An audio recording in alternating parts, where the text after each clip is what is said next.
Sebab benda tu boleh nampak kan. Ni, sengitnya kaki. Belakang tu panjang. Benda tu kan macam dah biasa, dah tahu kan. Tengok, sengit. Ni panjang. Allahu Akbar. Tak, bukan. Yang panjang sebelah sana. Ya, gitu. Ya Allah, Allahu Akbar.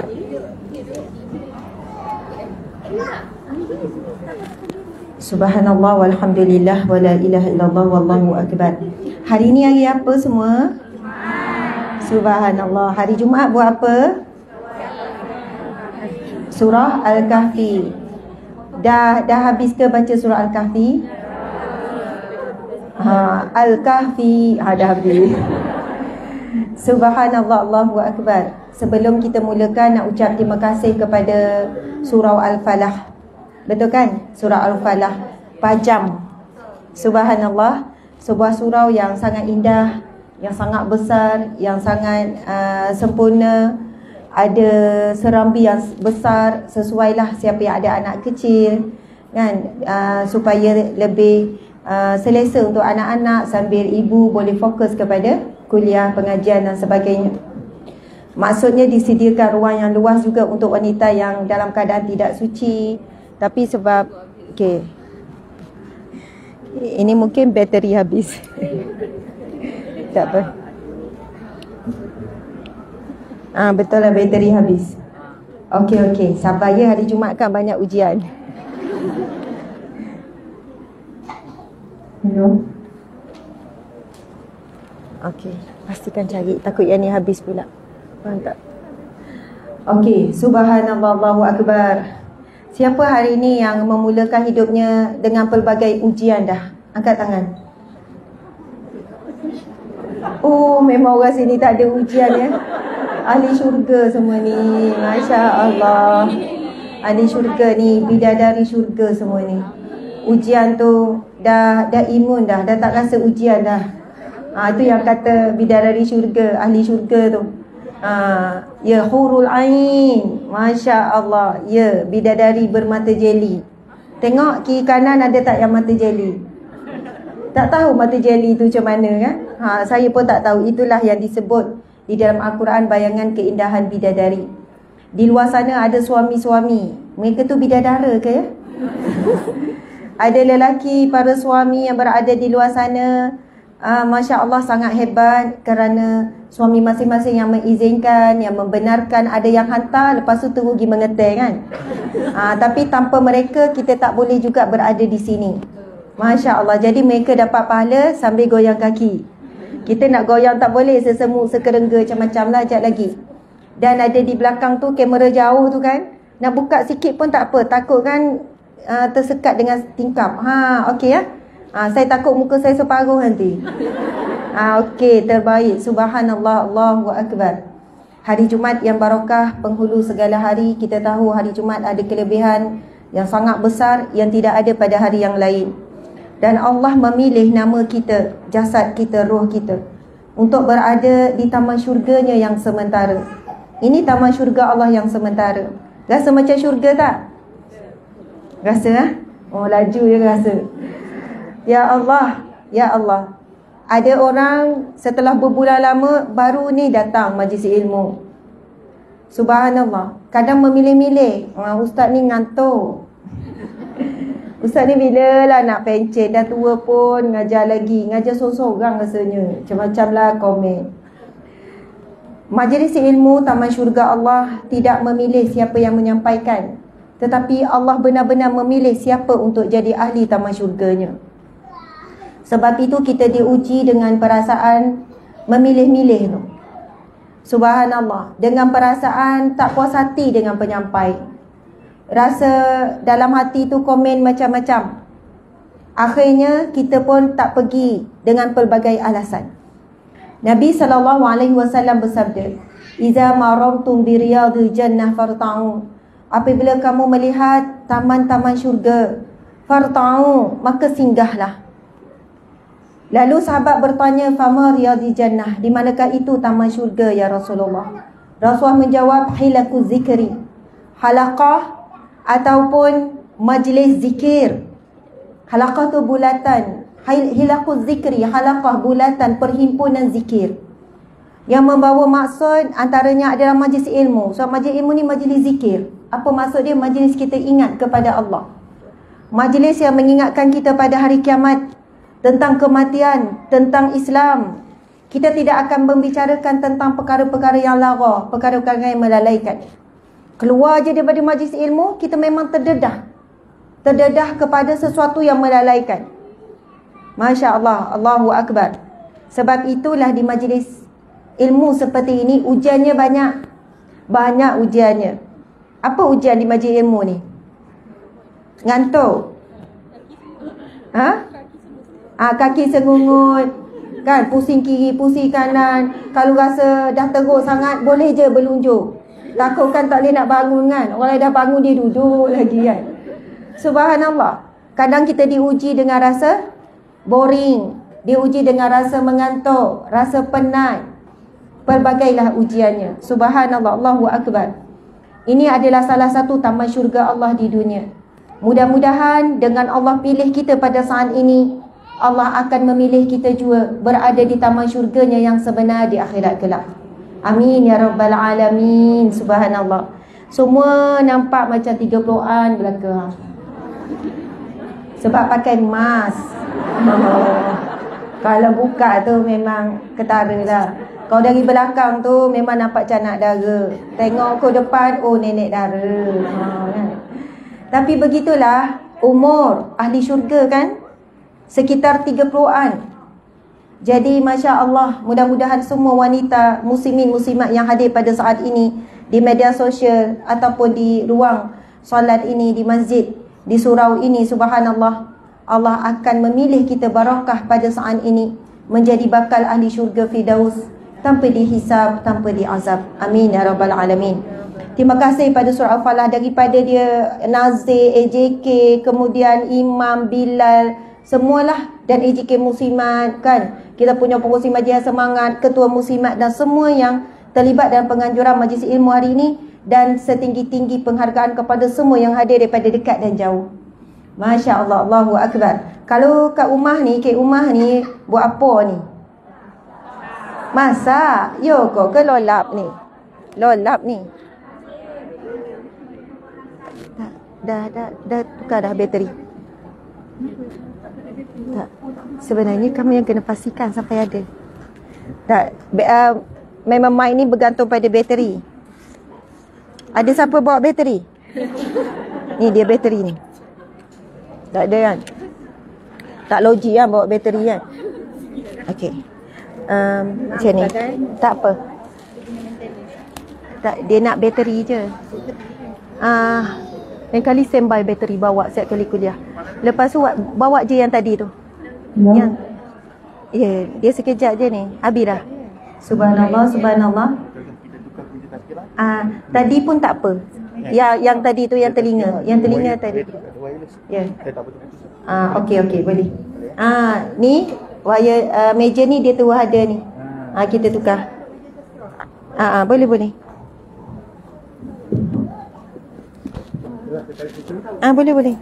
Azhar punya. Nama Azhar. Oh, sorry. Sini kah? Sini. Depan. Rapat sini pun tak apa. Rapat sini terus. Yang ini dah memang ada wire, tak ada kacau dah. Betul. Kacau dah Ustaz. Sekejap. Kursi je. Maaf Azhar. Tak apa. Subhanallah, berdirilah kan. Baru nampak belaka. Masya Allah. Okey. Subhanallah. Muslimin muslimat, sebagai memulakan, kita baca dulu sama-sama 10 ayat awal surah Al-Kahfi. Boleh ya? Jadi boleh buka lah telefon masing-masing, Google saja, search saja 10 ayat awal surah Al-Kahfi, dan kita baca juga 10 ayat terakhir surah Al-Kahfi. Kita buat begini bila program jatuh pada hari Jumaat. Kebetulan pagi tadi saya pun tak dapat nak buat kuliah Riyadhus Salihin, kuliah Tadabbur Asmaul Husna. Jadi kita ambil peluang ni. Mudah-mudahan kalau ada yang tak berkesempatan nak baca sampai habis surah Al-Kahfi pada hari Jumaat, sekurang-kurangnya kita dah baca 10 ayat awal dan akhir surah Al-Kahfi. Yang dituntut oleh Nabi SAW. Mudah-mudahan dengan itu selamat kita daripada fitnatul Dajjal. Okey, boleh ya? Dah jumpa semua? Dah. Okey. Cepat masing-masing, masya-Allah. Okey, kita mula. Baca Al-Fatihah dulu. A'udzubillahi minasyaitonir rajim. Bismillahirrahmanirrahim. Alhamdulillahi Rabbil Alamin. Ar-Rahmanir Rahim. Maliki Yaumiddin. Iyyaka na'budu wa iyyaka nasta'in. Ihdinas siratal mustaqim. Siratal ladzina an'amta 'alaihim ghairil maghdubi 'alaihim waladdallin.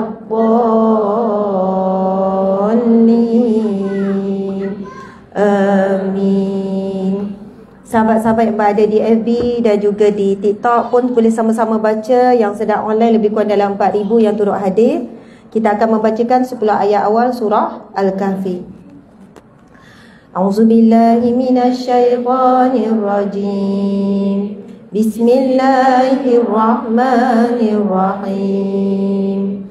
Alhamdulillahilladzi anzala ala 'abdihil kitaba wa lam yaj'al lahu 'iwaja qayyiman liyunzira ba'san shadidan min ladunhu wa yubashshiral mu'minin ويبشر المؤمنين الذين يعملون الصالحات أن لهم أجرا حسنا ماكثين فيه أبدا وينذر الذين قالوا اتخذ الله ولدا ما لهم به من علم ولا لآبائهم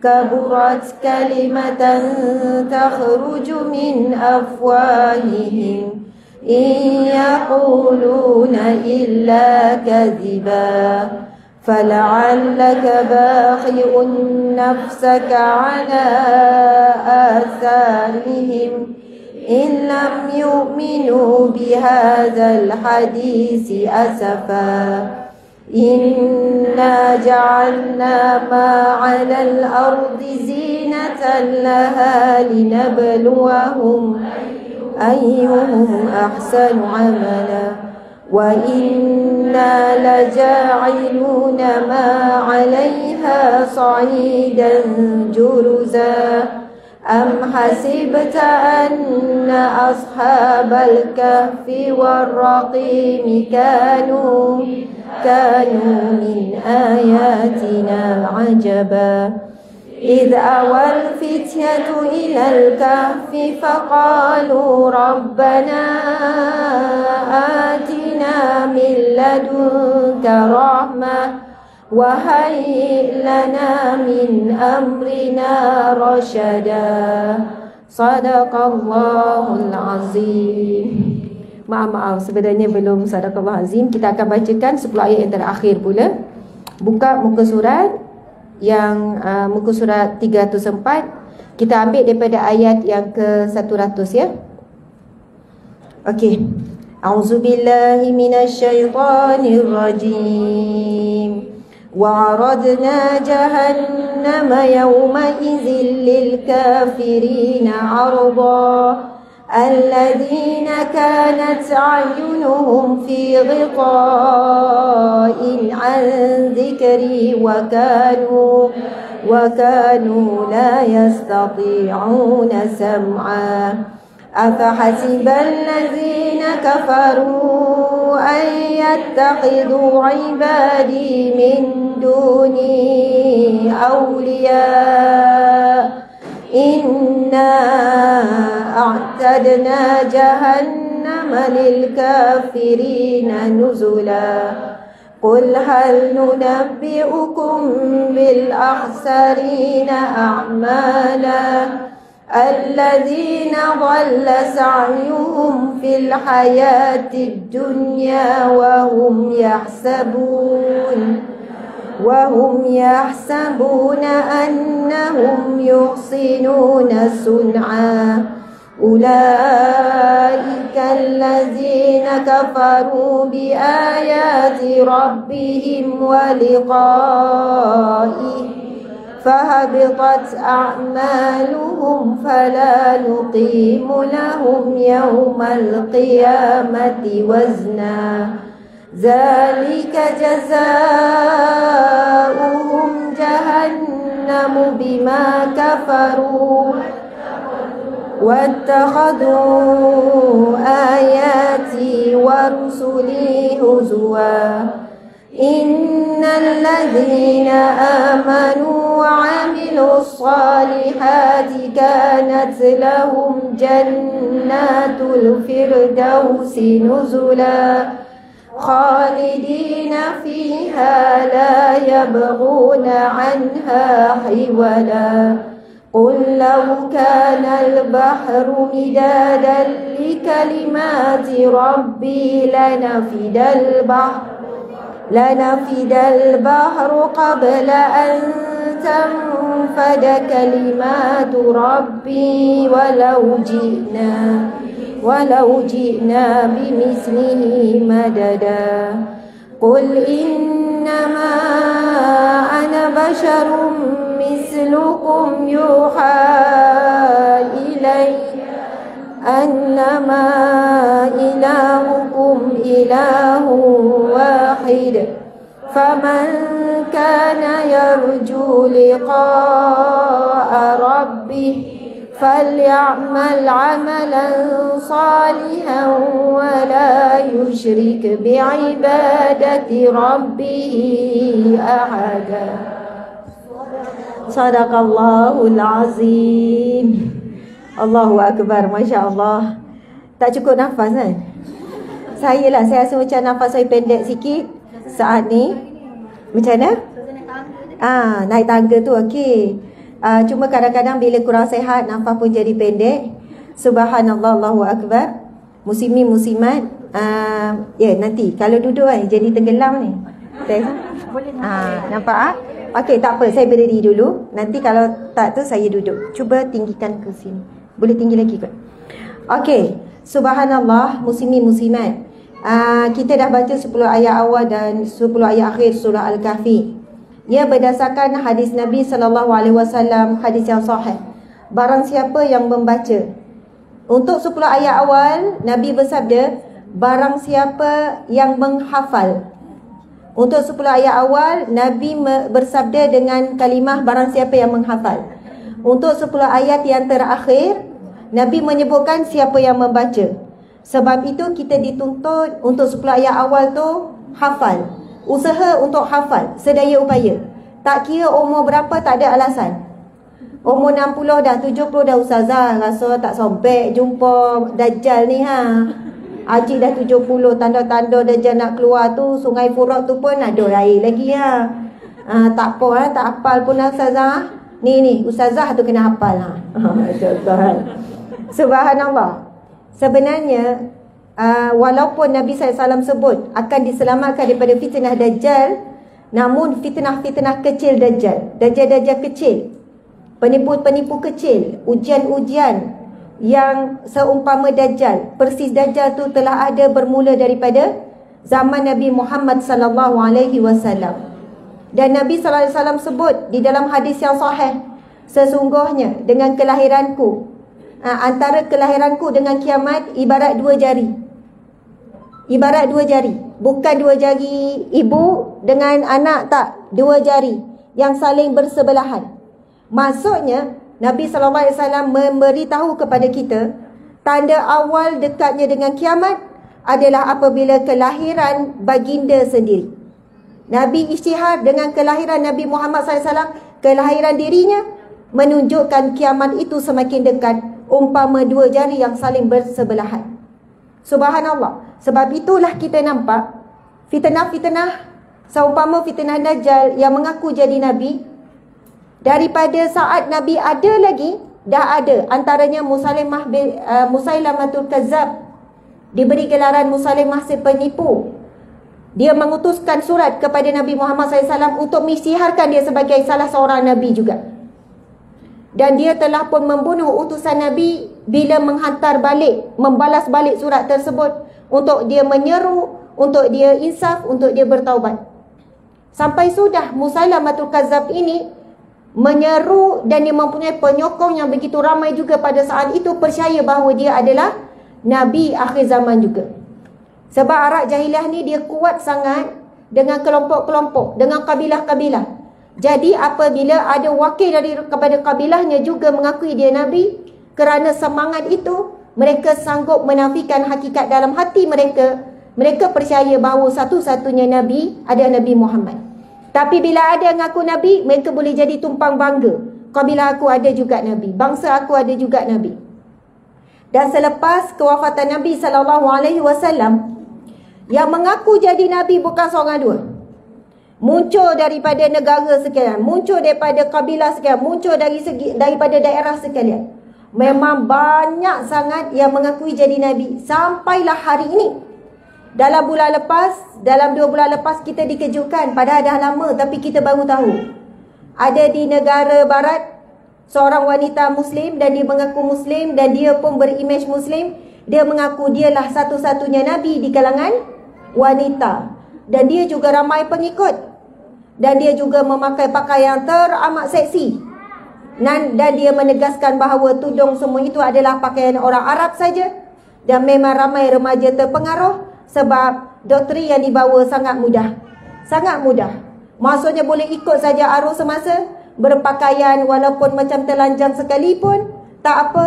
Yang penting mengikut apa ajaran dia yang sesuai pada zaman ini. Beliau menyebutkan tentang apa yang Nabi bawa sesuai untuk zaman Nabi.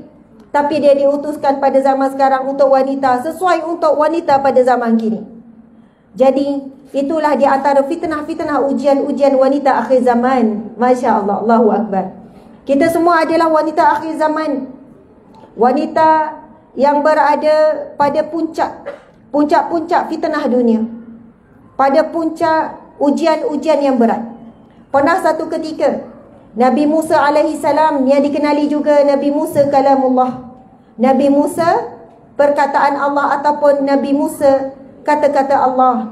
Diberi gelaran tersebut kerana Nabi Musa antara Nabi yang Allah berikan kelebihan boleh berkata-kata dengan Allah. Boleh bercakap dengan Allah. Dan dia boleh mendengar kalam Allah. Allahu Akbar. Di Gunung Tursina dan pelbagai sejarah lagi. Masya Allah. Satu ketika Nabi Musa AS membaca dalam kitab Taurat. Ya Allah, di dalam kitab Taurat ini menceritakan tentang satu umat yang terbaik, yang akan dilahirkan di kalian umat manusia. Maka jadikanlah ia umatku. Macam khutbah Jumaat dah kan? Hari Jumaat kan, subhanallah. Tapi saya tengok ada yang penat tu, mungkin malam tadi tahajud 3 jam ya, 2 jam, suara kuat macam ni pun dia boleh kehilangan saya juga. Dia dah tak nampak saya dah. Kita faham ya, semua ada masing-masing beban dan ujian. Okey, angkat tangan semua. Angkat tinggi-tinggi, dua-dua. Siapa nak jadi ahli syurga, angkat dua-dua tangan. Okey, letak di atas kawan kiri dan kanan. Atas bahu, atas bahu. Okey, atas bahu. Okey, urut sikit kawan-kawan kita. Nak urut boleh. Nak urut. Nak urut boleh, nak geletek boleh, boleh buat apa-apa saja. Subhanallah. Urut betul-betul. Macam main-main pula. Macam pici-pici. Macam cubik-cubik tak acik, urut betul-betul. Okey, subhanallah. Sekarang pusing kiri dan kanan. Subhanallah. Lepas tu doakan kebaikan, semoga awak jadi ahli syurga. Okey, doa-doa orang sebelah, doa-doa orang sebelah kiri kanan. Awak jadi ahli syurga. Subhanallah, puan pun sama. Masya-Allah.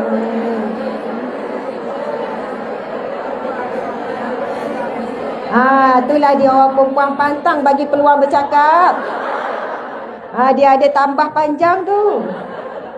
Saya kalau buat aktiviti macam ni dengan audio lelaki, Koreh, tak berkorang. Dia pusing kan ni? Dah. Tapi orang perempuan memang bagus. Bab-bab emosi, bab-bab terlibat dengan aktiviti, dia memang semangat. Tak kira umur berapa. Saya tengok ada cik umur 70-80 beria juga kan. Masya Allah. Kerana pertemuan kita ni akan jadi saksi di mahsyar kelak. Ya Allah, tu makcik duduk sebelahku dalam majlis sekian-sekian. Ya Allah, ya Allah, aku bersaksi. Ya Allah, kami pernah bertemu di taman syurga. Ya Allah. Lalu kita boleh tarik sahabat-sahabat kita. Kita juga boleh ditarik sekiranya kita tergelincir daripada landasan ke syurga. Sebab itu, kalau boleh nanti sebelum balik, sebelum bangun, pastikan kenal dengan orang sebelah tu. Pastikan kenal. Sebab tadi kan susun-susun, ada yang dah sedia kenal, saya dia dah pakat-pakat. Tapi mungkin ada yang belum kenal tu, berkenalan dulu, salam betul-betul. Masya Allah. Okey, tengok baru berkenalan. Betul ke baru berkenalan ni? Betul? Kan tengok perempuan banyak drama. Okey, kita sambung balik khutbah Jumaat kita ya. Kan kata sesak ustazah khutbah Jumaat. Okey, kat mana tadi kita?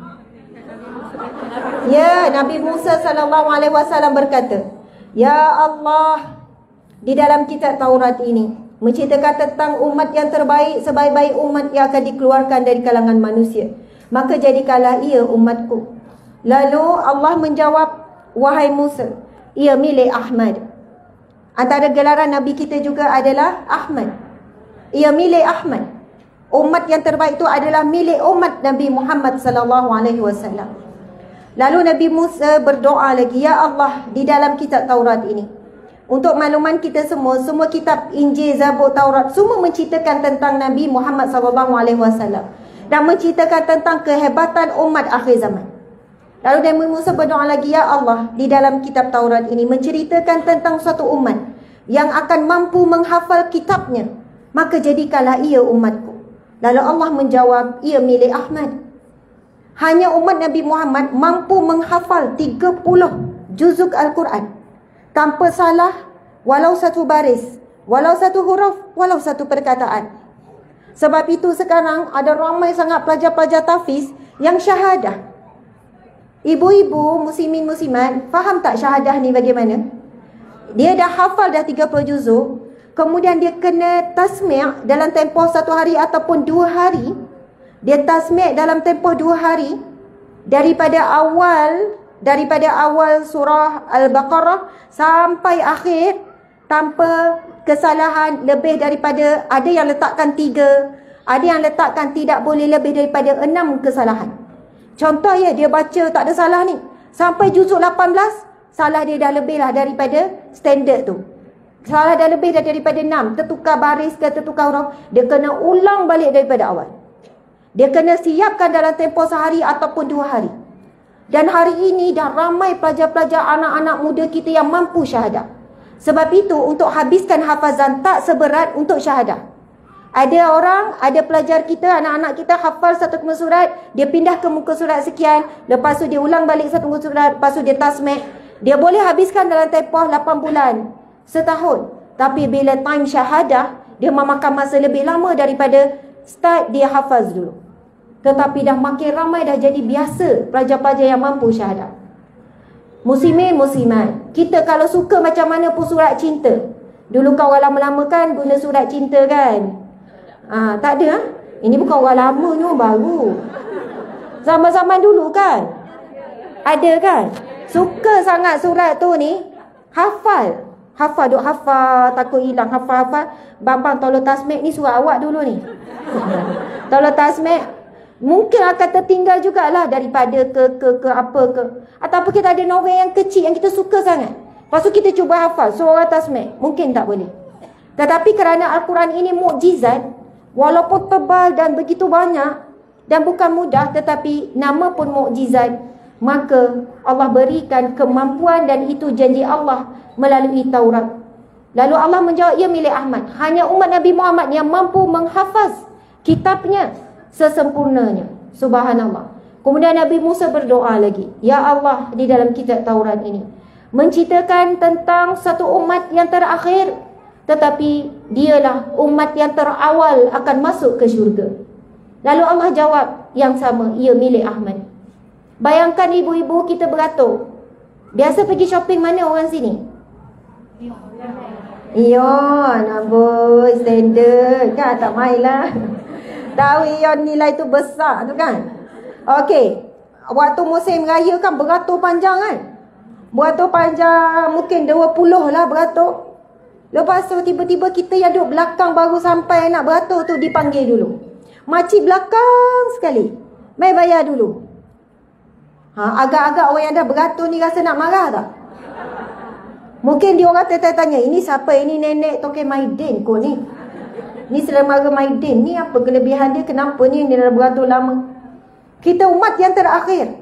Sebelum kita beribu tahun, beratus ribu tahun, manusia dibangkitkan di mahsyar. Tetapi mereka kena tunggu dulu umat Nabi Muhammad dihisap terlebih dahulu. Dan syurga tidak akan dibuka melainkan umat Nabi Muhammad masuk melangkah dulu. Besar sangat kelebihan kita. Allah jawab, ia milik Ahmad. Kemudian Nabi Musa berdoa lagi, ya Allah, di dalam kitab Taurat ini menciptakan satu umat yang apabila dia berniat melakukan satu kebaikan telah dicatat baginya pahala. Dan sekiranya dia melakukan digandakan 10 kali ganda. Jadikanlah ia milikku, jadikanlah ia milik umatku. Lalu Allah menjawab, ia milik Ahmad. Muslimin muslimat, kita niat je nak buat baik, Allah dah bagi pahala dah. Waktu niat tu belum buat lagi. Itu daripada hadis Nabi yang sahih yang lain. Nabi menjelaskan tentang betapa besarnya kelebihan memasang niat-niat yang baik. Memasang niat-niat yang baik, Masya Allah. Tapi jangan mempermainkan niat. Ustazah hari ni 50 niat, saya dah buat 50 niat yang baik, Alhamdulillah. Makcik buat berapa daripada semua niat tu? 1 lah. Tapi dah dapat pahala kan? Dah dapat. Allah Maha mengetahui ketika makcik pesan niat yang baik, nekat nak buat ataupun saja-saja pesan niat. Sebab kalau nekat nak buat, Allah akan permudahkan untuk buat. Kecuali ada halangan yang betul-betul saja sehingga tak boleh buat. Sebab niat ni adalah satu nekat yang kuat yang terlintas pada hati. Sebab itu, kita perlu pasang niat-niat yang kuat di dalam hati. Contoh hari Jumaat, kita nekat niat hari ini nak sedekah. Tiba terlupa, dah habis lupa waktu Jumaat. Ya Allah bang, saya dah niat dah nak sedekah. Hari ni tiba datang gini-gini saya terlupa. Allah dah bagi dah pahala tu sempurna. Tapi jika betul kita mampu buat, akan digandakan 10 kali ganda. Masya Allah. Kemudian Nabi Musa SAW yang terakhir, Nabi Musa baca, ya Allah, di dalam kitab Taurat ini diceritakan tentang satu umat yang terbaik, yang akan berhadapan dengan fitnatul Dajjal. Maka jadikanlah ia umatku. Lalu Nabi Musa, Allah menjawab, ia milik Ahmad. Maksudnya, muslimin muslimat, sekiranya umat yang terdahulu Allah takdirkan untuk berhadapan dengan Dajjal, umat terdahulu tidak mampu. Umat Nabi Muhammad SAW telah dilatih oleh Rasulullah, telah dikemaskan segala ajaran-ajaran, pesan-pesanan di dalam Al-Quran. Dan ujian demi ujian tak berhenti kita tengok pada hari ini. Dek, kamu duduk boleh tak? Ustazah, sian orang sebelah tu tak nampak macam tu ya. Betul kan? Tu sekat. Masya Allah. Jadi pandai-pandai ya. Okey, subhanallah. Muslimin muslimat dimati Allah sekalian, Masya Allah. Dan kerana itulah Allah memilih kita. Walaupun kita rasa iman kita lemah kan? Kita rasa macam kita sekejap baik, sekejap tak kan? Sekejap sabar, sekejap marah, sekejap soleha, senyum, manja. Sekejap datang something wrong, tiba-tiba muncul. Ya Allah, masa tu tak ingat dah mati bila masa. Nantaklah nak jadi apa kan, merajuk sepanjang hari contohlah kan. Subhanallah, iman kita kan naik dan turun, naik dan turun. Kita rasa teruk sangat dah kita. Tetapi hakikatnya kita adalah umat yang terbaik yang Allah sebut di dalam Al-Quran. Kuntum khaira ummatin ukhrijat linnas ta'muruna bil ma'rufi wa tanhauna 'anil munkar wa tu'minuna billah. Kalian adalah umat yang terbaik yang dikeluarkan dari kalangan sekalian manusia, yang akan menyuruh kepada kebaikan, yang akan mencegah kemungkaran, dan yang akan beriman yakin kepada Allah Subhanahu wa taala. Muslimat-muslimat sekalian, Masya Allah, Allahu Akbar. Setiap hadis Nabi telah dibenarkan pada hari ini. Jadi siapa yang selalu baca firman Allah, hadis Nabi, kita semakin bertambah yakin dengan Rasulullah. Sebab apa yang Nabi sebut 1444 tahun yang lepas terbukti pada hari ini. Contohnya, kita buka buku ni yang kita edarkan ni, Dosa-dosa akhir zaman. Kita akan sama-sama membacakan hadis ni. Okey, subhanallah, wanita dambaan neraka, nauzubillah min zalik. Okey, tapi kena buka tajuk tu walaupun gerun. Okey, semua dapat tak buku ni? Ada ramai lagi yang tak dapat. Tim, tolong bergerak. Tim yang berada di luar sana, dia orang dengar tak sebenarnya? Okey, Zaza nampak kamu tengok phone. Tak tengok phone tu, you tengok live saya tu. Okey, ke dah habis dah buku ni? Dah habis ke dekat luar sana? Kalau dah habis, buat signal pada Ustazah dah habis. Dah habis ya?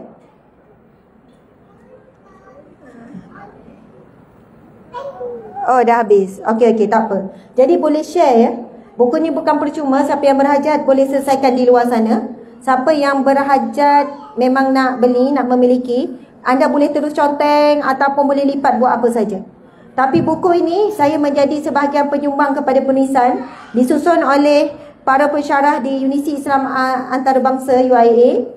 Semuanya adalah profesor, doktor, mereka yang pakar dalam bidang masing-masing, kecuali saya lah. Okey, subhanallah, muslimin muslimat. Kita akan buka muka surat 90. Kita sama-sama akan buka muka surat 90. Tak apa, jangan risau pasal ni. Kalau tu saya duduk, dia orang ni asyik duk tanya saya. Jangan macam tu ya. Okey. Subhanallah, bab yang ke-6, wanita dambaan neraka. Wanita dambaan neraka. Subhanallah. Biasa kita dengar tajuk wanita dambaan syurga kan? Tiba-tiba wanita dambaan neraka, suram je rasa hati tu kan. Nauzubillah min zalik. Okey, cuba kita tengok pendahuluan. Nikmat dunia tidak akan sempurna tanpa harta, takhta dan wanita. Semakin singkat usia dunia, semakin pantas iblis berusaha menjadikan wanita sebagai senjata buat menggugah sekalian manusia. Ini dibenarkan oleh hadis Nabi SAW.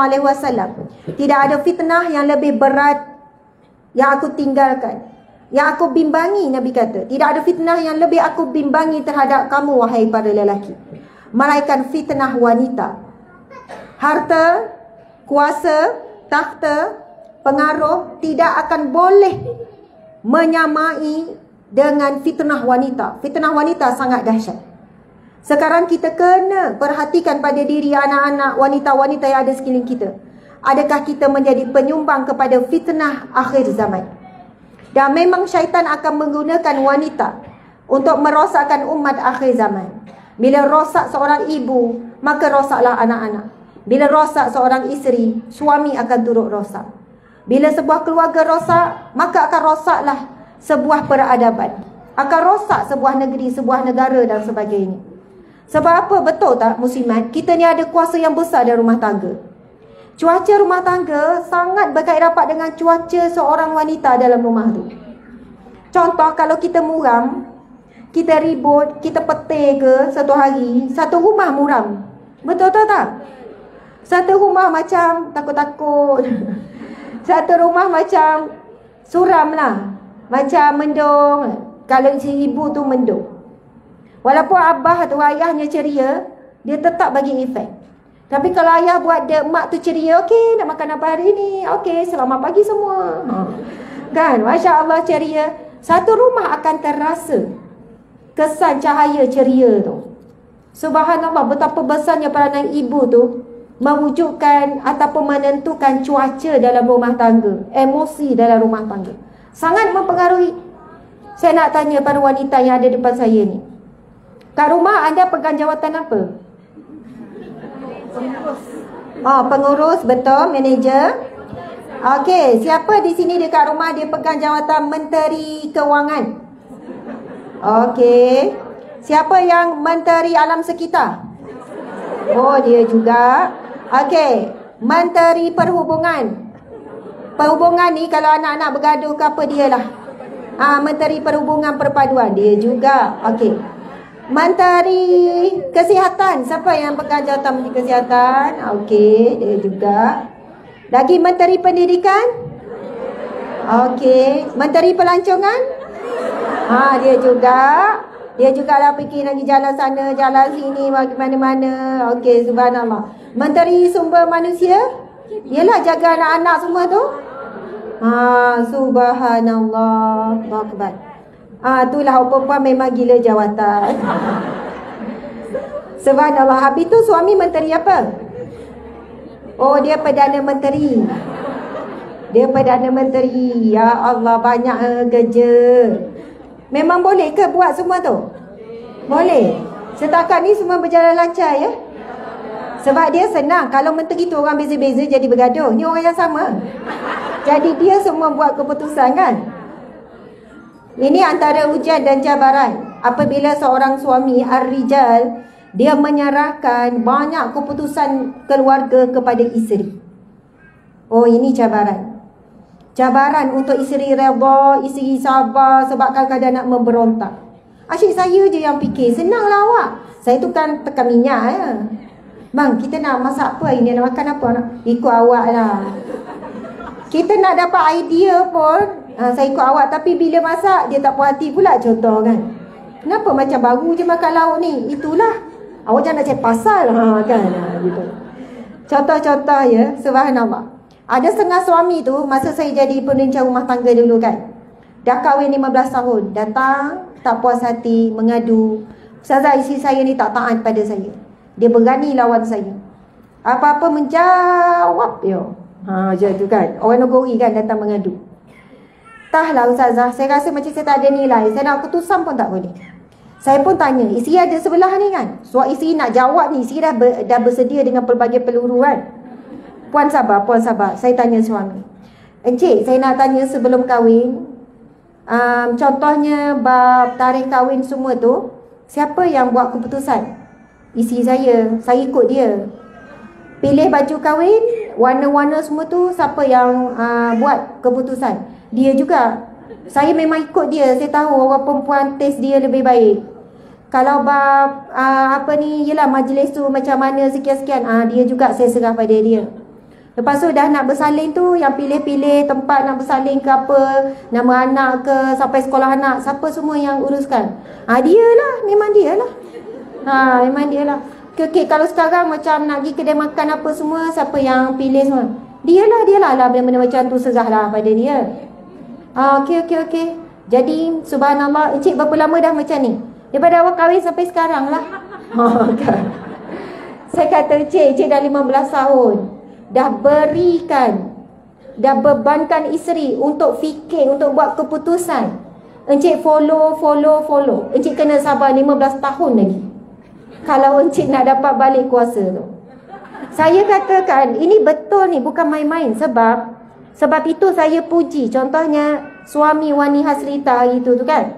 Kan nak tak Wani Hasrita? Makcik-makcik tu kan buat-buat kenal siapa. Saya sebenarnya kenal nama lah. Dia adalah seorang penyanyi. Kan baru ni nikah. Kan heboh, suami dia dah bagi sebelum nikah lagi syarat. Kan alhamdulillah pakaian nikah dia sangat bagus, tak ketat, tudungnya labuh. Bukan labuh biasa, labuh lah. Jarang kita tengok artis pakai tudung labuh macam tu ketika majlis nikah, majlis resepsi. Jadi dia kata sebab ini syarat yang diberikan oleh suami saya. Maksudnya syarat tu diberikan sebelum nikah lagi. Sebab itulah orang muda hari ini bila nak nikah contohnya, Masya Allah, sebelum nikah lagi, okey, bakal isteri tanya, macam mana pasal baju kahwin? Saya serah pada awak tapi dengan syarat. Sebab orang perempuan dia suka dengan ayat serah tu. Dengan syarat, pakaian kena longgar, jangan singkat, jangan ada lace tanpa ada bahagian dalam. Kemudian tudung tu biar labuh tutup dada. Kemudian kalau bahagian makeup pula, dia dah ada tunjukkan qawam, kekuatan sebagai lelaki. Majlis nikah macam mana? Boleh. Terpulanglah, mungkin awak lebih tahu, tapi mesti kena ada tapi. Tapi kalau PA system tu janganlah kuat sangat. Jangan lagu-lagu yang larang. Kita kadang kendurikan bertemping orang sebelah kan. Dah lama ke sampai bertemping kan? Lama tak jumpa. Sehat ke? Padahal sebelah kan. Sebab apa? Kadang PA system tu terlalu kuat.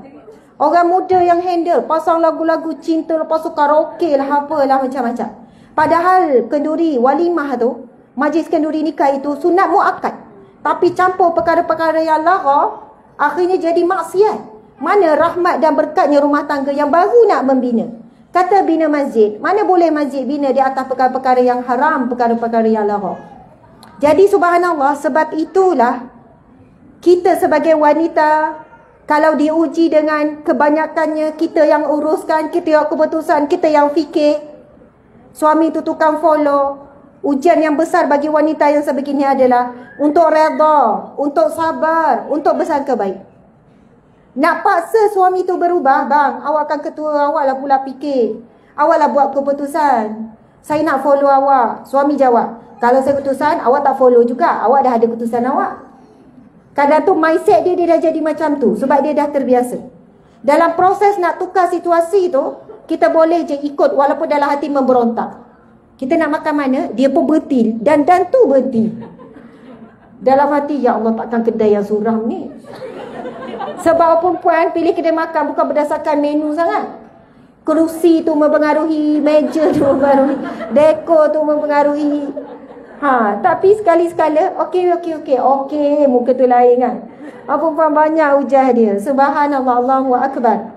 Tetapi, kalau benar kita selesa, kita rasa okey kalau kita banyak urusan, kita banyak fikir, maka jangan ungkit. Mohon kekuatan daripada Allah. Sebab kita fikir, Allah memilih kita. Allah memilih kita dengan kelebihan mampu berfikir dengan lebih dalam, lebih teliti. Dan Allah memilih kita untuk dapat pahala melalui jalan tersebut. Dan jangan pernah menghina dan merendahkan. Bang, awak ni kan macam tak ada fungsi. Kita tukarlah jawatan. Saya ketua, awak penolong. Tak boleh, subhanallah. Sebab suami itu adalah ujian dan juga nikmat yang Allah kurniakan buat kita. Okey, kita baca lagi. Wanita ialah ciptaan Allah yang sangat unik, indah dan istimewa. Tanpa wanita tidak akan sempurna nikmat dunia.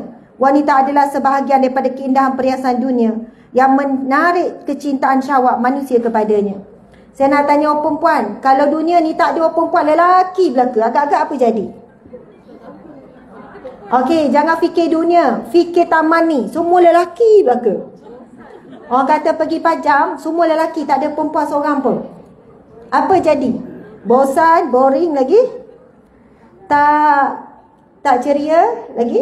Tak berseri, tak indah? Oh, perasan semuanya. Suram, betul kan? Oh, Masya Allah. Okey, kalau semua perempuan belaka? Berseri. Itu tahap rasa lebih tinggi. Oh, perempuan saja tak apa, macam ni nak berseri. Okey, perempuan saja, okey. Dahsyat ni kan, Masya Allah. Memang wanita ada perhiasan yang terindah. Kalau kita tengok pemandangan yang indah, kan di New Zealand ke, di Australia dengan gaya indah, tapi wanita lebih indah. Masya Allah. Siapa yang indah kat sini angkat tangan? Confident, overconfident. Semua angkat, semua wajib angkat. Siapa yang rasa diri dia indah, Masya Allah. Betul. Sebab yang sebut indah tu bukan kita. Memang daripada hadis Nabi. Dia tak sebut wanita pajam ke, wanita tua dia. Tak, semua wanita. Okey, sekarang kita akan bacakan firman Allah ni. Sama-sama baca ya. A'udzubillahi minasyaitonirrajim. Zuyyina lin-nasi hubbus syahawati minan nisa'i wal banina wal qanatir والقناطير المقنطرة من الذهب والفضة والخيل المسومة والأنعام والحرث ذلك متاع الحياة الدنيا والله عنده حسن المآب. Sadaqallahul Azim. Yang bermaksud dijadikan indah pada pandangan manusia kecintaan kepada apa-apa yang diingini, iaitu wanita-wanita. Nombor satu, wanita dulu. Yang kedua, anak-anak. Harta yang banyak daripada jenis emas, perak, kuda pilihan, binatang-binatang ternak dan sawah ladang. Itulah kesenangan hidup di dunia. Dan di sisi Allah lah tempat kembali yang baik, yakni syurga. Justeru semua nikmat dunia ini perlu sentiasa diperhatikan dengan penuh waspada. dan disulami iman kerana nikmat dunia, sudah pasti dijadikan senjata oleh syaitan laknatullah buat memporak-perandakan seluruh anak Adam demi mencapai impian mereka dalam menyesatkan manusia. Lantaran itu Rasulullah SAW mengingatkan para wanita agar sentiasa menjaga dirinya daripada menjadi senjata syaitan pada setiap langkah dia berada di luar rumah. Sabda Nabi SAW, hadis yang sahih, sama-sama baca ya. Okey, saya baca, lepas tu muslimat ikut. Boleh ke pihak surau kita berhenti jam 12? Oh, semua ni pihak surau. Ijma' ulama' wanita kata boleh. Jadi pihak surau boleh bagi ke? Ini surau Jumaat ya? Tapi sempat kan kalau habis pukul doa, okey, imam dah angkat.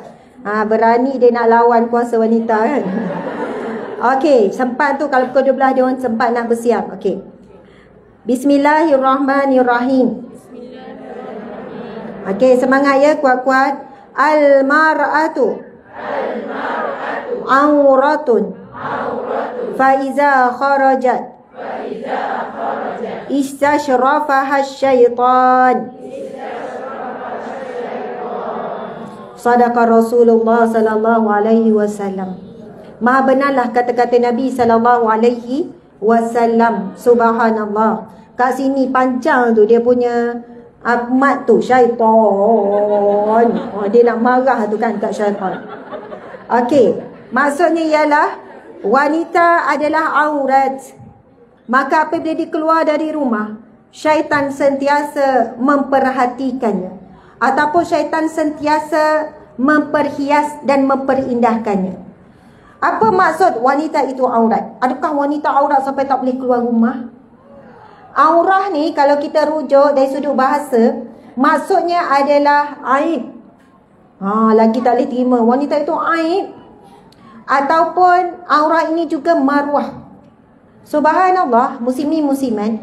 Sekarang kan kita keluar rumah dengan menutup aurat, maka kita dibenarkan untuk keluar dengan selesa, dengan seluasnya, dengan mengikut keperluan. Kita keluarkan ikut keperluan. Ke ada yang keluar saja-saja? Jiran tanya nak pergi mana? Tak tahu lagi. Entahlah. Habis tu bersiap beria. Itulah, tengoklah mana berhenti. Kalau macam tu, jangan keluar. Mesti sebab ada tujuan, barulah tujuan itulah yang akan memandu kita supaya kita tak buat perkara-perkara yang lara. Muslimat sekalian, kita kan keluar dalam keadaan menutup aurat. Maksudnya aurat ini juga menutup aib. Cuba tengok orang kiri kanan, lawa tak? Puji sikit. Lawa kamu, comel. Tak payah kerak sangat, Ustaz jadi terganggu.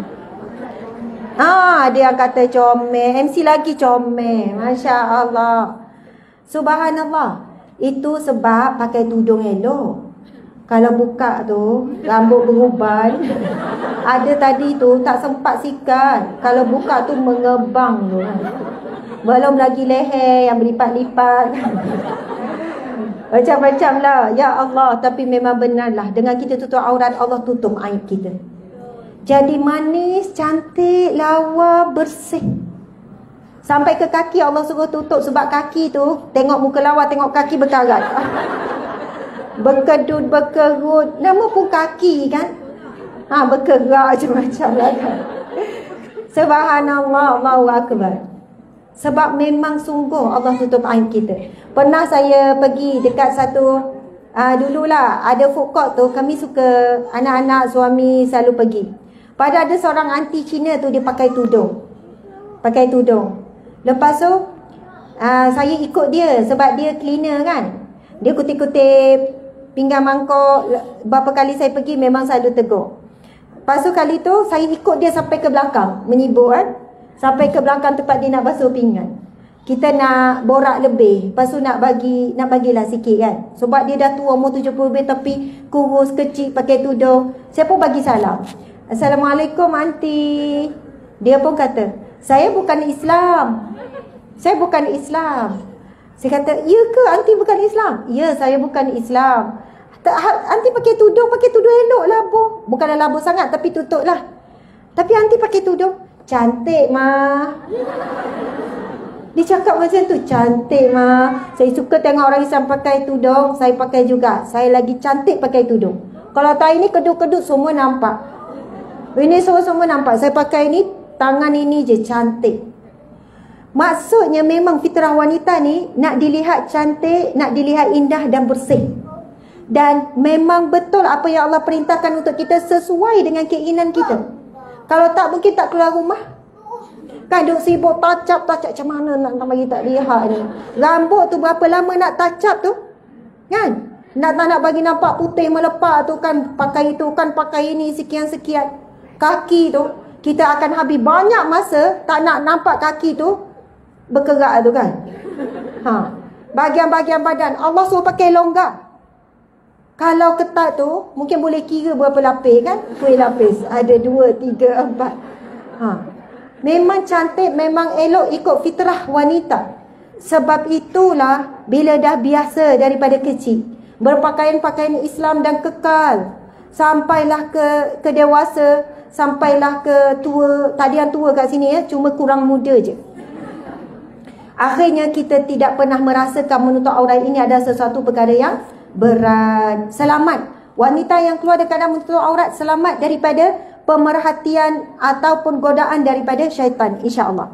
Dalam masa yang sama, keberadaan wanita sebagai salah satu daripada nikmat dunia tetap diiktiraf sebagai yang terbaik dan terindah ketika mereka menghiasi diri dengan iman dan takwa dan menjadi wanita yang solehah, kerana mereka bukan sahaja menyempurnakan nikmat dunia, bahkan berterusan sehingga akhirat yang kekal abadi. Sabda Rasulullah sallallahu alaihi wasallam. Rupanya ramai yang tengok secara live ni. Sini 4.4K, sini 2.2. Jadi 6.6K. Kat sini ada 60K. Kan? Masya Allah. Termasuk yang tak dilihat lah, insya-Allah. Para malaikat mudah-mudahan bersama dengan kita. Okey, kita nak baca hadis Nabi yang seterusnya. Riwayat Muslim nombor 2668, hadis sahih. Bismillahirrahmanirrahim. Semangat wanita ni, hadis berkenaan dengan kita ni. Dan mungkin di kalangan kita ada yang tak pernah melafazkan hadis Nabi. Sebab itu bila baca hadis Nabi, kebanyakan kita terus baca terjemahan. Baca Al-Quran pula, dia baca Al-Quran tak baca terjemahan, terbalik. Sedangkan lafaz hadis Nabi ini wahyu daripada Allah, membacanya juga diberi pahala. Jadi sahabat di FB, di online pun, dia orang lagi bersesak. Kalau sini bersesak, dia orang lagi bersesak 4,000. Duduk elok-elok, tenang-tenang. Kan, 240. Sambil baring je dia orang tu kan. Okey, kita nak baca. Ad-dunya mata'un. Wa khairu mata'id dunya. Al-mar'atu salihah. Sadaqa Rasulullah sallallahu alaihi wasallam. Kalau baca firman Allah, sadaqallahul azim. Maha benarlah kata-kata Allah yang maha agung. Baca hadis Nabi, kita boleh tutup dengan sadaqa Rasulullah sallallahu alaihi wasallam. Maha benarlah kata-kata Nabi sallallahu alaihi wasallam. Nabi bersabda yang bermaksud, dunia adalah perhiasan. Dunia ini begitu indah, dan sebaik-baik perhiasan dunia adalah wanita solehah. Siapa wanita solehah kat sini? Angkat tangan. Laju tu kan, laju. Masya Allah. Wajib angkat semua. Mari kita perasan sama-sama. Okey, subhanallah. Sebenarnya itu adalah doa. Kita bukanlah nak saya wanita solehah. Memang kita segan nak mengaku. Tapi sekurang-kurangnya dengan kita angkat tangan tu, kita ingin, kita doa, kita harap kita jadi wanita yang solehah. Okey, wanita-wanita yang berada di live angkat tangan juga ya. Di rumah dan sebagainya. Subhanallah, kedudukan untuk menjadi perhiasan dunia terindah di sisi Allah jauh lebih mudah daripada menjadi wanita terindah pada pandangan manusia. Nak jadi wanita terindah pada pandangan mata suami, Masya Allah, kita bolehlah kan tanya suami, suami jawab pun takut-takut. Kan, bang, apa pandangan awak pada saya? Bolehlah ya. Awak bagi saya mikir di lodi nak mikir ayat, salah ayat ni bahaya ni. Awak wanita paling cantik dalam hidup saya. Awak beli Sebab kita tahu dari segi zahir ramai wanita yang cantik-cantik, indah-indah. Hari ini wanita nak jadi cantik, nak jadi indah, Sebenarnya perlu duit je. Perlu duit. Ada duit, memang daripada apa kita kata ya? Daripada pokok kelapa. Bukan pokok kelapa indah ya. Daripada apalah, subhanallah, muka macam mana pun memang boleh cantik, boleh indah. Kulit warna macam mana pun boleh jadi melepak putih. Boleh ubah semuanya. Saya ada satu klinik estetik tu. Saya biasa juga dengan doktor ni. Dia bagi tahu saya, doktor ni, dia antara klinik yang terkenal, banyak artis pergi. Ni bukan nak burukkan artis ya, nak cerita hakikat.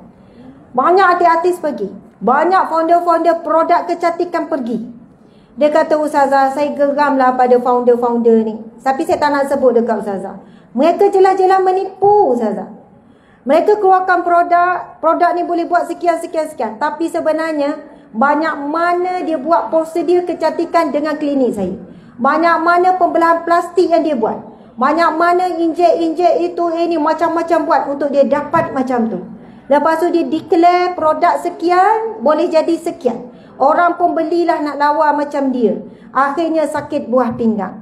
Akhirnya jadi mudarat kepada penyakit-penyakit yang lain. Sama ada produk kecantikan ke, produk untuk kurus ke. Sebab sekali nak kurus pun memang boleh. Ada duit je boleh kurus. Boleh sedut lemak, boleh buat prosedur macam-macam.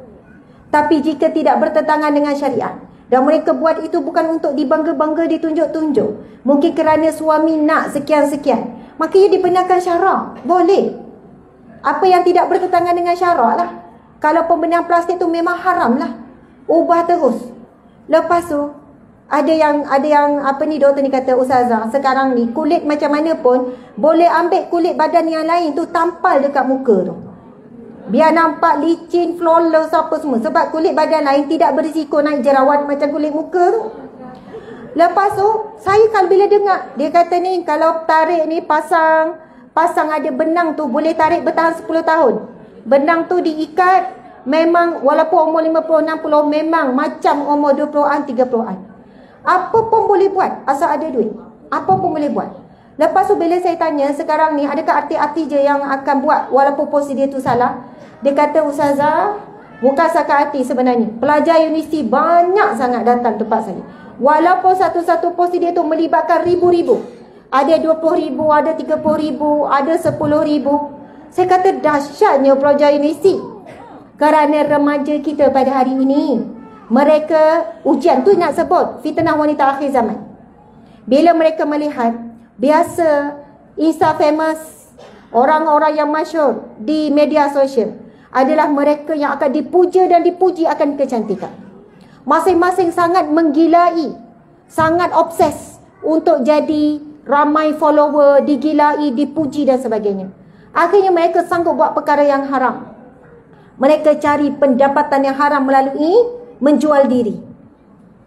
Sekali jual diri bayar 5,000. Sekali jual diri, faham tak jual diri ni? Bukan pergi ke kedai malam jual-jual. Maksudnya menjadi, nauzubillah, minta maaf saya sebut, pelacur. Melacurkan diri. Ini pengakuan saya sendiri, bukan pengakuan saya, pengakuan ramai pelajar Indonesia mengaku bagaimana mereka terlibat dengan dunia pelacuran tanpa mak ayah dia tahu. Dan dia pula bukan orang tak ada asas agama. Bila balik berpakaian dengan sempurna menutup aurat, mak ayah memang tak perasan. Tapi dah terikat dah. Sebab memang itu income yang mudah dan income yang paling tinggi, paling banyak dapat. Jadi tak susah pun untuk diorang buat. Walaupun prosedur itu melebihi daripada jumlah pinjaman dia dapat. Nauzubillahi min zalik. Kita dengan anak-anak bukan nak suruh tak percaya, tetapi berhati-hati itu wajib. Sebab kasihan anak-anak kita. Mereka lahir di saat ujian akhir zaman ini bertambah dahsyat. Ibu-ibu, makcik-makcik, telefon ni kan, siapa, semua orang ada telefon. Saya nak tanya makcik. Okey, Hajar pegang telefon nombor berapa? 40 lebih. 40 lebih ke 50 lebih? 40 lebih kan. Ada yang masa umur 50 lebih baru pegang telefon ni. Saya masa umur 20 lebih lah. Masa tu telefon mula wujud tapi bukan smartphone lagi. Maksudnya kita yang umur 40 lebih, 50 lebih, dah lama dah ni solat, dah lama dah puasa, dah banyak dah amalan ni. Kadang-kadang betul atau tidak kita boleh terleka dengan telefon. Ya, telefon yang kontrol kita, bukan kita kontrol dia. Apatah lagi anak kita yang lahir-lahir memang telefon ni dah ada. Sebab itu kesian dan kita kena berjuang bersama dengan anak-anak. Berjuang bersama dengan anak-anak untuk menghadapi fitnah akhir zaman yang sangat dahsyat. Allahu Akbar. Kalau nak cerita berkenaan dengan pembenahan-pembenahan plastik, teknologi terkini berkenaan dengan kecantikan apa semua ni, manusia hari ini hilang kewarasan akal. Sampailah dia bercerita Ustazah, contohnya wanita ni sanggup buat dengan doktor lelaki di bahagian sulit. Contoh nak cantikkan bahagian sulit bawah tu, daripada gelap nak cerah, daripada sekian-sekian nak bagi ketat, buat tekangkang tu depan doktor lelaki pun tak ada masalah. Walaupun yang datang tu wanita yang bertutup litup, bertudung labuh dan sebagainya. Yang cakap ni adalah pembantu-pembantu dia. Maksudnya nurse-nurse dia. Bila saya borak pula, saya ada kenal dengan nurse. Dia kata, Ustazah, kadang saya pula malu. Saya jadi pembantu kepada doktor lelaki ni. Tapi saya tengok wanita ni asal datang tutup aurat, tetapi dia boleh buka semua bahagian bawah, bahagian atas semua. Untuk, yelah, diinjek, untuk diubah, untuk pasang itu, pasang ini dan sebagainya. Ada tu menangis-nangis. Nangis-nangis tak nak buat. Nangis-nangis tak nak buat. Tapi suami yang paksa, suami yang ada sebelah. Apa tak malu? Asal tutup aurat elok, nak buka bahagian sulit. Nak suruh doktor buat prosedur yang suami nak. Biasanya, minta maaf ya, suami-suami yang begini adalah suami yang dayus. Dalam keadaan bukan diperlukan, bukan darurah, bukan berkaitan dengan kesihatan ni, tetapi dia paksa isteri untuk buat prosedur untuk mengikut kehendak hawa nafsunya. Dan biasanya nafsu yang tidak terkawal kerana telah terdedah biasa melihat video lucah.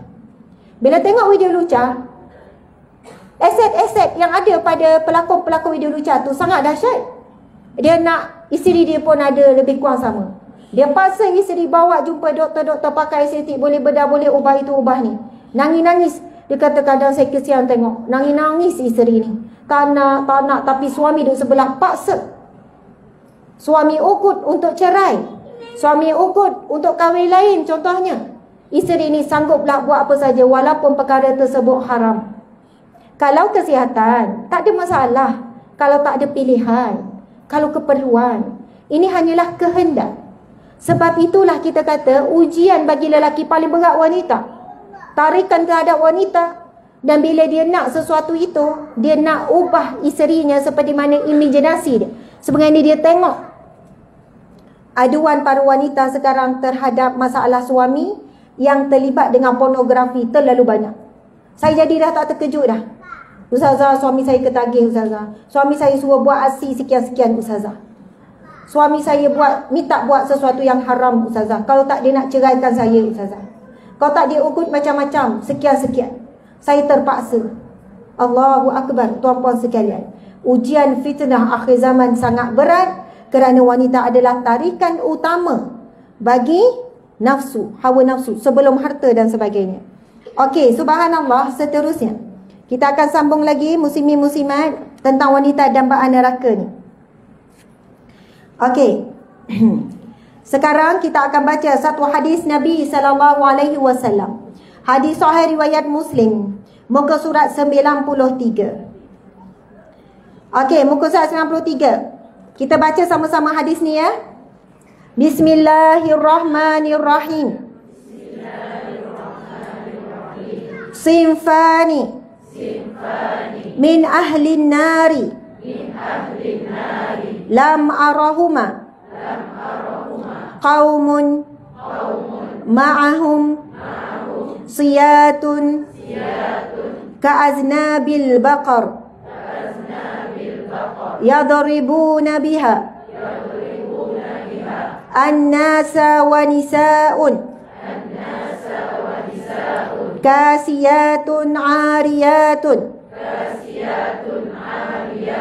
mumilatun ma'ilatun ru'usuhunna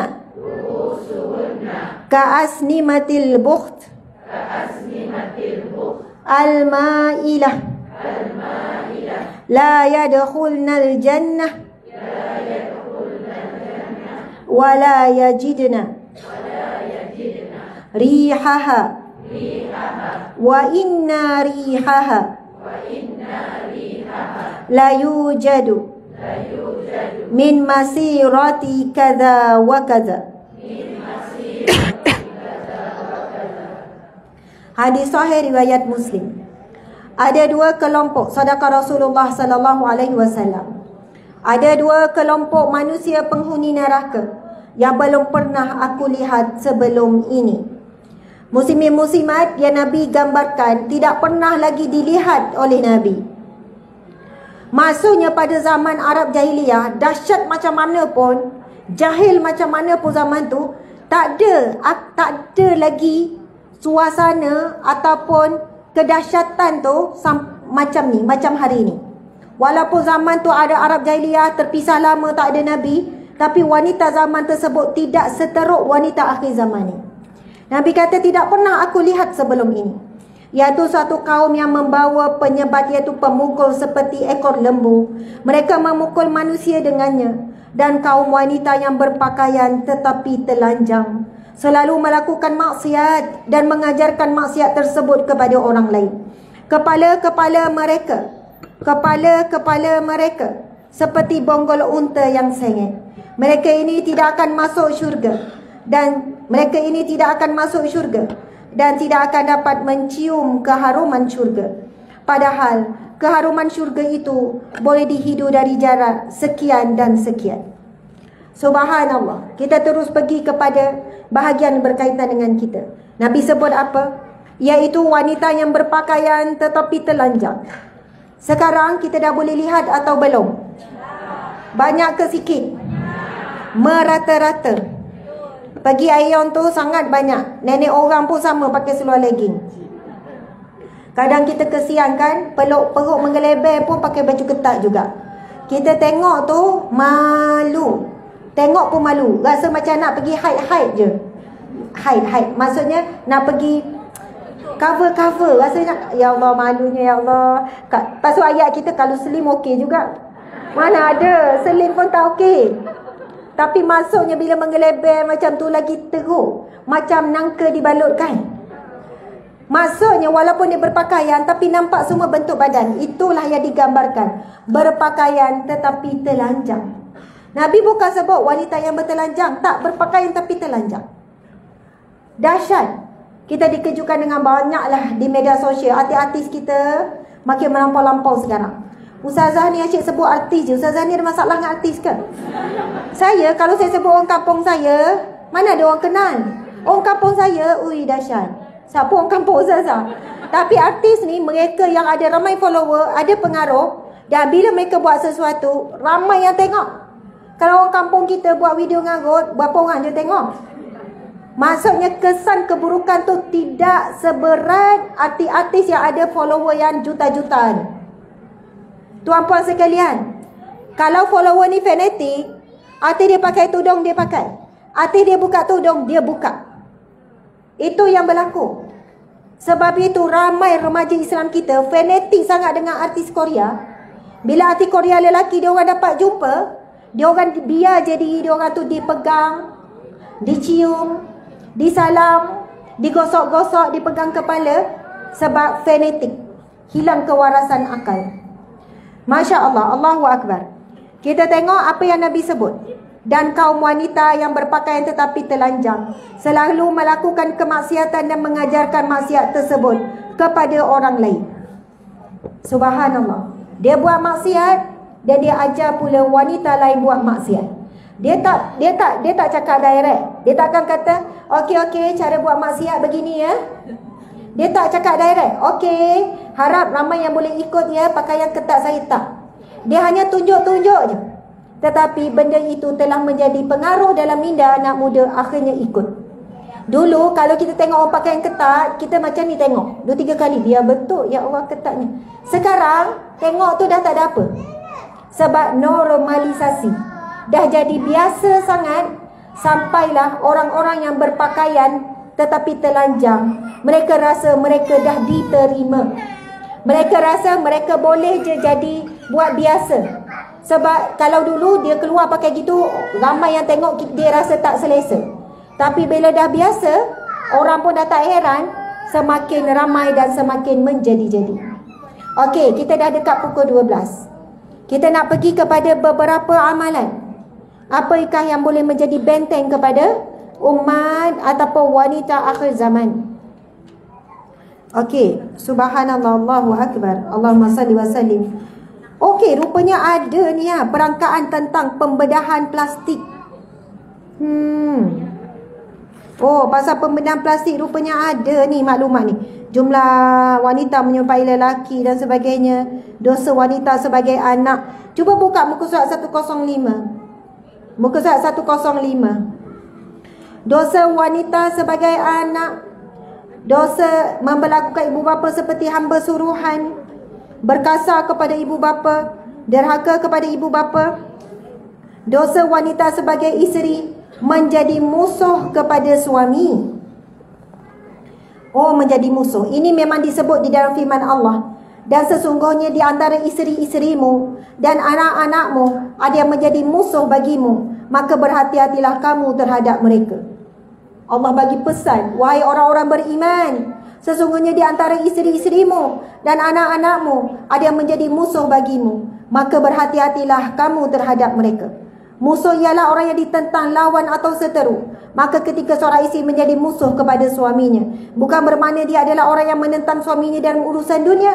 Bahkan musuh sebenarnya diiktiraf oleh Allah adalah musuh akhirat dan sekutu syaitan. Justru isteri yang menjadi musuh bagi suaminya, dalam ayat di atas merujuk kepada peribadi seorang isteri yang bertentangan dengan syariat, sehingga dia boleh menjadi saham kepada suaminya untuk ke neraka.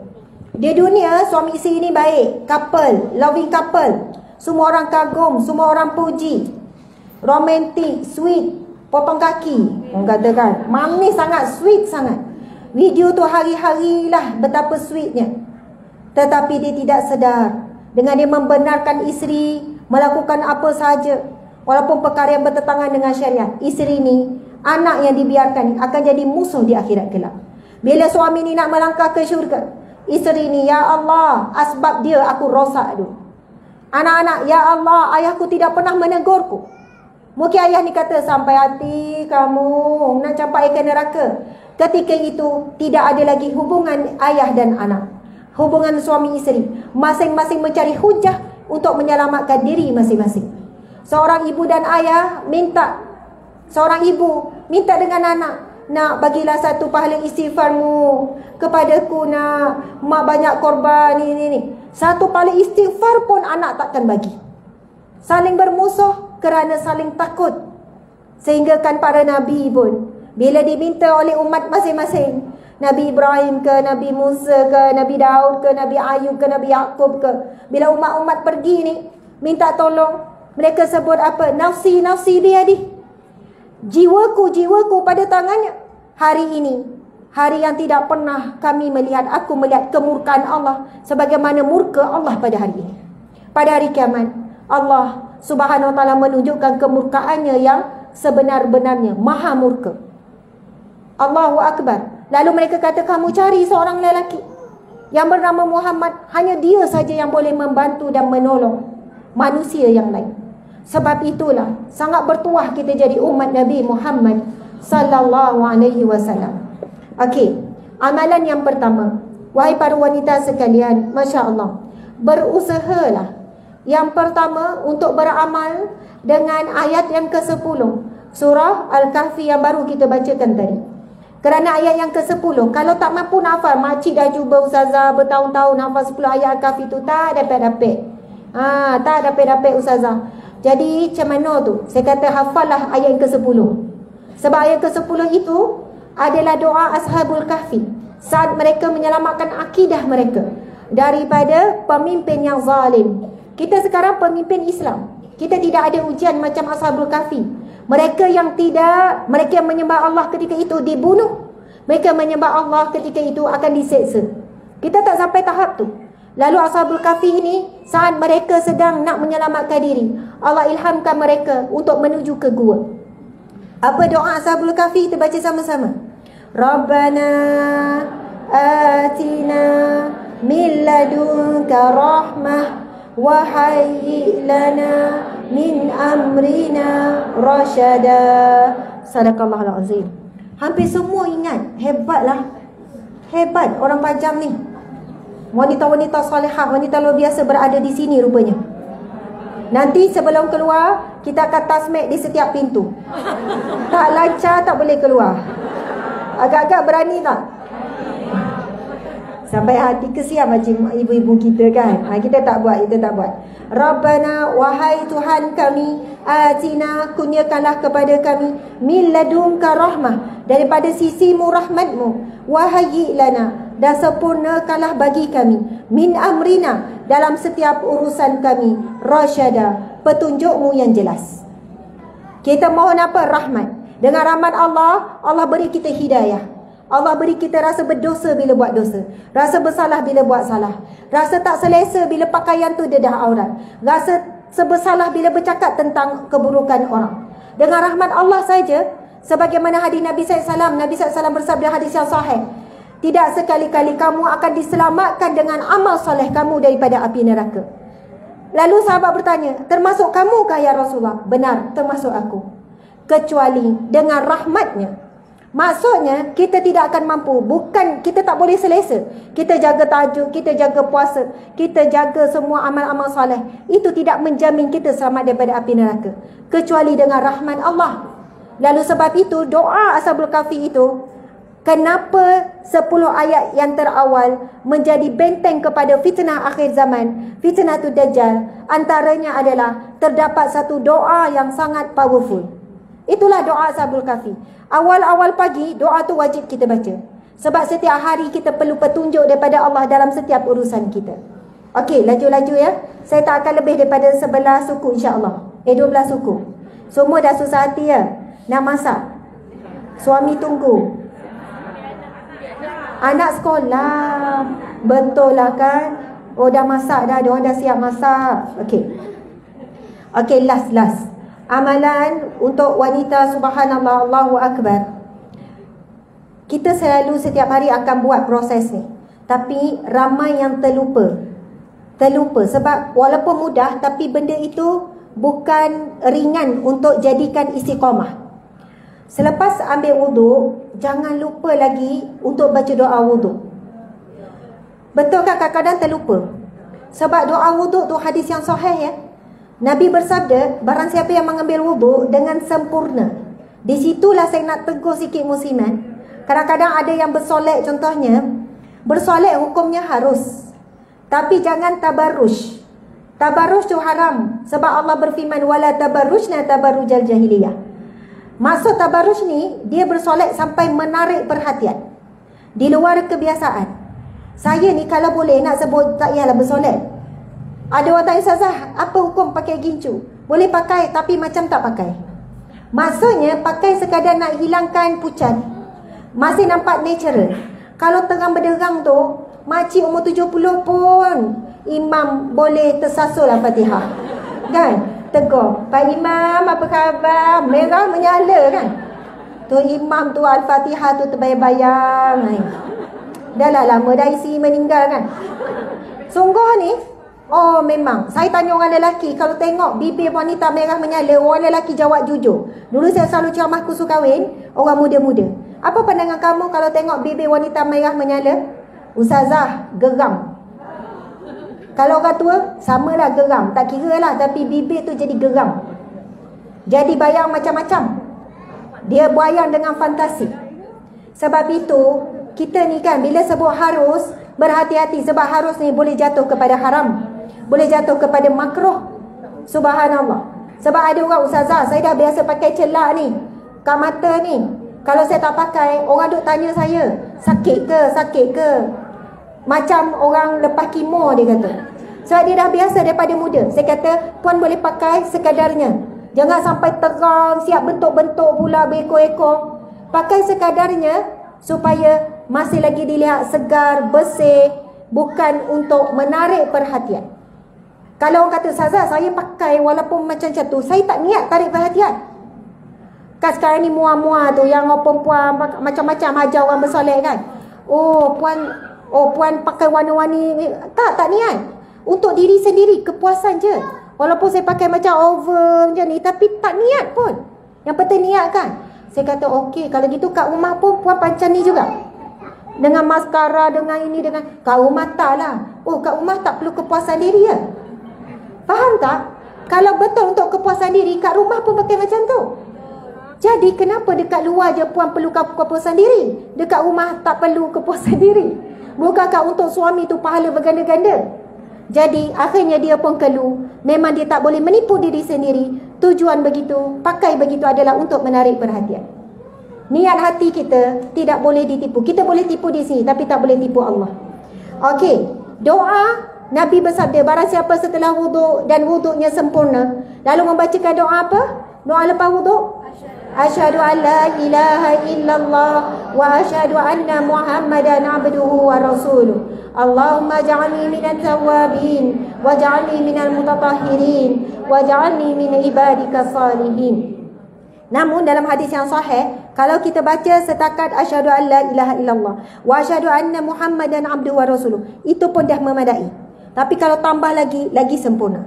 Nabi bersabda, barang siapa yang baca sekian-sekian akan dibuka baginya 8 pintu syurga. Syurga ada 8. Ke-8 pintu syurga akan dibuka baginya. Jadi kita kena berjuang untuk jadikan amalan istiqamah untuk diri dan untuk anak-anak.